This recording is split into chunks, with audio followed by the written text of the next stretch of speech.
So here's the thing, quite often money isn't or time or the main objection they throw at you quite often isn't the real objection. Quite often it's a surface level. Or they're not aware of the level of objection themselves and it's just like a norm that they have in their mind that you should pay a certain amount for a certain service and you need to break that mold for them and like restructure the way they think. But so in this case, that's why we created the gap earlier, right? So let's suppose somebody says, well, this is not something I can afford right now, or somebody else, like I thought this other guy was offering it for more cheaper. Like we'll get to that one later, but let's say they throw a price objection at you where I can afford this or something.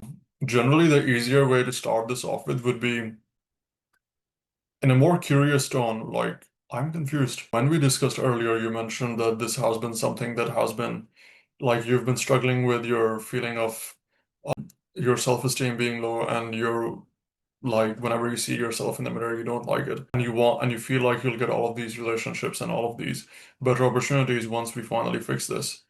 And this has been such a big problem for you. I thought it wouldn't be like price wouldn't be the thing that is the main concern, or the importance of what we are going for is much more valuable than what the program might be costing. Right. So I might frame it something like that just to get them to see to go back into the gap that they created, which is why we did earlier, right? Honestly, quite often the gap alone should justify it where you could just use those reasons again. And that's how you would normally do it as well. Like when you know that somebody wants the outcome so badly, and then they give you some weird ass reason, and that in that stage you could be like, well, what's more important to us? Right? You just mentioned earlier you've been struggling with this for years. And this is the chance we can fix it once and for all.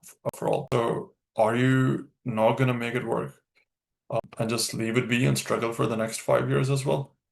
Right?